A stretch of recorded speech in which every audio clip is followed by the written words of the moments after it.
Smackdown kicks off with one half of Team Hell No against one half of Team Hell No Kane against one half of the tag team champions Seth Rollins. It's a pretty good back and forth match so far. When they went on commercial, Seth Rollins went for the hand, but Kane kicked out. But it doesn't look like Kane has much left in him. I'm kind of wondering if Kane's gonna win this match or if it's gonna be Seth Rollins. I'm hoping it's Seth Rollins so they can keep the Shield undefeated streak going and keep them all looking strong going into that pay-per-view. I'm pretty sure that they'll have another tag team title match with Team Hell No versus Rollins and Waynes, and probably another U.S. title match with Ambrose against Kofi Kingston. Also tonight we got Dean Ambrose in action, plus against Randy Orton, plus the other half of the tag team champions, Roman Reigns, against the other half of Team Hell No, Daniel Bryan, who believes he is still the weak link of the team. We'll have to see how that turns out. See you in a couple minutes. The Kane Rollins match ends as Kane comes off the top rope with the diving clothesline, setting up for the choke slam, but gets distracted when Roman Reigns jumps up on the apron, distracting Kane and the referee. Rollins hits Kane with a drop kick as Kane's turning back around. Rollins then goes up on the top rope to hit some sort of diving move, but the referee's still distracted, trying to get Rollins off the apron. This gives Daniel Bryan the opening to push Rollins off the rope right into the choke slam for the 1, 2, 3. And to my recollection, giving Rollins his first loss in the WWE. Rollins and Reigns arguing about the interference when the referee calls for the next match to start. We have Roman Reigns one-on-one with Daniel Bryan. Daniel Bryan seems to be in control right now, but will we see a the first victory for the Shield tonight, or will we see a clean sweep by Team Hell No as we possibly move towards another tag team title rematch at Payback? We'll have to wait and find out. Let's get back to the match. Daniel Bryan and Roman Reigns ends in a disqualification as Daniel Bryan has Rollins, Reigns in the yes/no lock. Seth Rollins on the outside pushes the rope closer to allow Reigns to grab it. This gets Kane fired up, and Kane runs over and knocks out Rollins with one hand.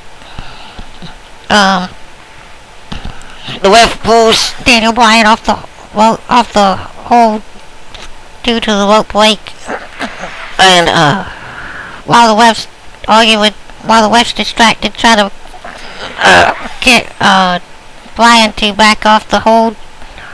Reigns reaches outside and pie faces Kane. Kane snaps and punches Reigns but ends up getting caught by the referee, which calls for the disqualification. After the match, Daniel Bryan and Kane look at the replay on the screen, and Bryan gets upset, screaming that he's not the weak link, that he doesn't need Kane's help, and they start arguing back and forth as they go back to the back. But coming up later tonight, we got coming up in the main event. We have Dean Ambrose, the U.S. champion, in the main event against Randy Orton, the Viper. Should be a good main event. Can't wait to see it. And wondering what's gonna happen in the rest of the show. Mr. Damien Sandow graces us with his presence once again on Friday Night Smackdown, playing us the well-known Carnival show game featuring 3 cups and a ball.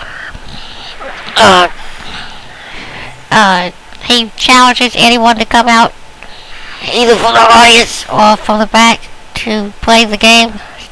This brings out Sheamus. He gives Sheamus 2 chances to find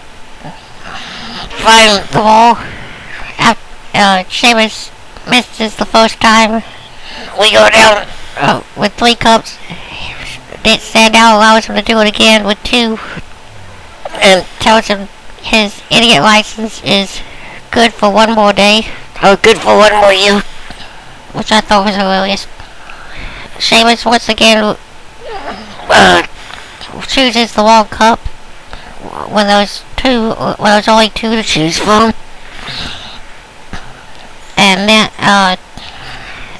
and when he realizes he can't win the game, he does the unthinkable and accuses Mr. Sandow of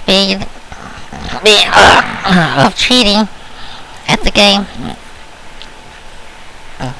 He forces Mr. Sandow to let him look under the other cup, and when he can't find the ball, he throws the cups back in Sandow's face and hits him with a bull kick to end the segment.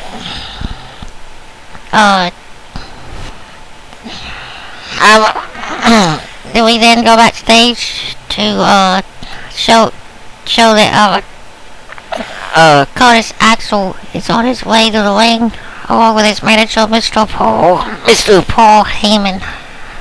The newest Heyman guy is in action next. Should be interesting to watch. I have no idea who he's fighting, but it should be an interesting thing to watch, as he is the newest Paul Heyman guy. Paul Heyman and Curtis Axel come down to the ring for Axel's match, where he is fighting Sin Cara. On their way to the ring, they have a microphone in hand. Paul Heyman talks about how some superstars in the WWE have pointed out that have suggested that every time his mouth is moving, he's lying. So he's gonna allow his client, Mr. Axel, to pontificate on his experience as a Paul Heyman guy. Axel gets on the mic and says, no one has done what he's done in the last 2 weeks. He's beaten John Cena and Triple H, who have a combined 23 world championships among them. He beat Triple H he says he beat Triple H so bad that he refused to continue the match. John Cena went out of the ring to keep from fighting him, and he says that when you're a Paul Heyman guy, life is perfect. We then go to the match. It doesn't last very long, as Sin Cara's trying to do his high-flying acrobatic maneuvers, but gets cut off of his springboard, handstand springboard against the rope with a Axel elbow to the back of the head.